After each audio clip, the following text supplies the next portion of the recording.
So how is it going, Dank Division? Dank Dan here, and after a 50 fucking gigabyte update that led to a lot of people on Xbox going to sleep and going to work a little bit pissed off, let's actually dive into the patch notes, shall we? So let's dive in. So the first thing a lot of people are immediately going after is, okay, did they do anything with the weapons? Any weapons? Well, the good news is that weapon tuning is finally back. That was dropped last night, and of course, people are adding different things ranging from making their barrel longer to having their optic be closer or further away. Now, some of you might be wondering, okay, what are we going to be seeing in terms of weapon balancing? They have already made it quite clear there will be no weapon balance changes until Season 1. So some of you might be a little bit pissed going, well, what are they doing? They're collecting all the data right now. So that means that they're looking at all the weapons that are overpowered, so things like the AK-74U, or as many of you have been demanding, that the SPR get nerfed, as well as various other weapons that are not going to be touched until Season 1. This also means that guns that are absolute dog shit, such as for some people that would be the M16, as well as the AK-545, that pretty much just don't hit quite right, could see buffs in the near future. Now, something that still pisses a lot of people off, including myself, is that we are still not able to ping anything on the map because they have not been able to fix the bug where the ping will remain on some players after death. Now, keyboard and mouse players are currently still able to do a danger ping, but that's pretty much about it for that. So hopefully when Season 1 drops, we will see them implement a change so that we can finally ping enemies instead of going, hey, we're on set to Sanya, where are they? By the car. Another thing that they have done is they have it that player icons on the minimap will no longer disappear after a player is revived in certain modes. Now, speaking of certain modes, we have it that the hotel has finally been added to the third-person mosh pit, so that's finally in the rotation. There are not going to be any significant map changes, but they have patched various exploits and geometry bugs in the days since launch, so that includes, you know, when you die and all of a sudden you can see through the map, so they are continuing to fix that as things go on. Now, in terms of the UI, which, dear Lord of God, why does this exist? They're continuing to refine the UI and are going to be looking into changing and implementing better details going into Season 1. Now, a couple of things that they are aware of but have not fixed quite yet is, of course, the riot shield god glitch, where if you end up having a riot shield and look at a chopper gun or a VTOL, you end up becoming invincible. You also have the DDoS field upgrade bug, as well as a bug affecting helicopter height, which allows them to leave the map in some instances. Now, of course, we have it that Season 1 is going to be dropping on November 16th, and we will be learning new additional information on Warzone 2, as well as all the patch notes and nerfs and buffs that we will be seeing.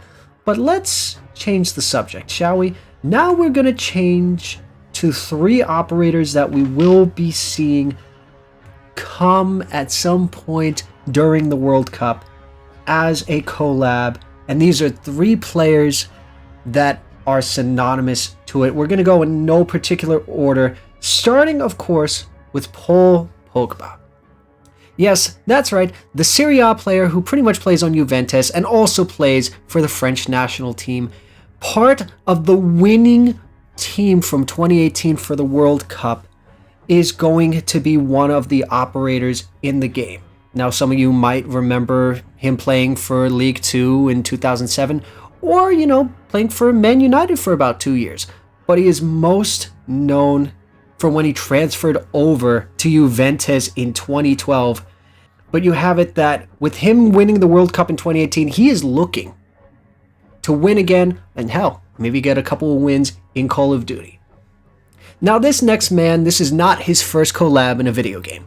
The first time we saw him in a video game, aside from FIFA, is Fortnite. That, of course, is Neymar da Silva Santos Jr., but fuck saying that whole long drawn-out thing.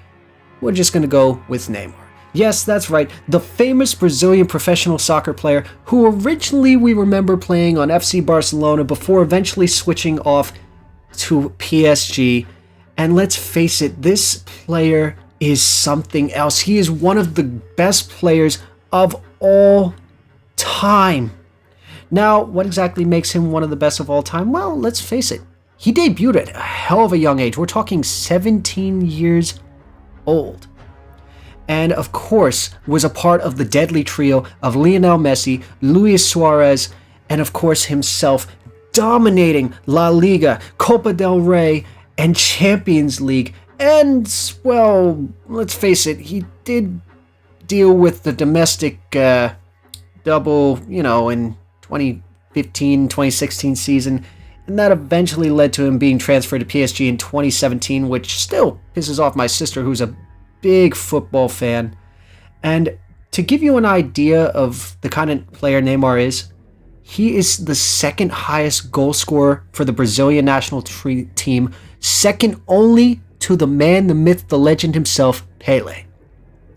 Now, speaking of man, myth, and legend, this player in particular, one announcer would call him magisterial. Lionel Messi. Yes, that's right, ladies and gentlemen. The Argentinian player who was most notorious for playing on FC Barcelona, eventually joining his former teammate Neymar in PSG. Now, where do I even begin with him? This man pretty much has won everything under the sun except for the World Cup. Coming close in 2014 only to lose as he got second place. Let's put it this way. He's won Copa Americana. He has won countless other things. He is also, just for perspective, the youngest player to debut in Barcelona. At the age of 13 was when he pretty much started playing for Barcelona, and then made his competitive debut at the age of 17 all the way back in 2004. Just put that to perspective. Now, keep this in mind. This man has gotten the Ballon d'Or multiple times. It's been pretty much between him and Cristiano Ronaldo throughout both of their careers. Why Cristiano Ronaldo is not in the game, I still have no idea. But this man, all he is missing really is a World Cup win. That way, they can finally stop comparing him to Maradona, and he can finally, I would dare say, retire on top. So all three of these people are not just they're not skins. They're not just skin overs. They are full-blown operators with leaks that I can't show you without the video getting taken down. So I want to hear in the comment section down below. What are your thoughts on the patch notes? And what are your thoughts on the 3 football players that have been chosen to be in Modern Warfare 2 as well as Warzone 2? And to be perfectly honest, tell me if there are other people you wish you could have seen. To be perfectly honest, I wish this had been done a couple World Cups ago, because I would have liked nothing better than to have had Zlatan, because some of the things that man says would be fucking hilarious for COD. So if you enjoyed watching this video, don't forget to click that subscribe button and drop a comment, leave a like, follow us on all of our socials, and you guys have a wonderful day and night. Whatever you're doing, do it wholeheartedly. And of course, as always, this is Dank Dan, signing off. Get them to click that subscribe button, Dank. It's the only way we can figure out the numbers. What do the numbers mean, Dank? We're wasting valuable time.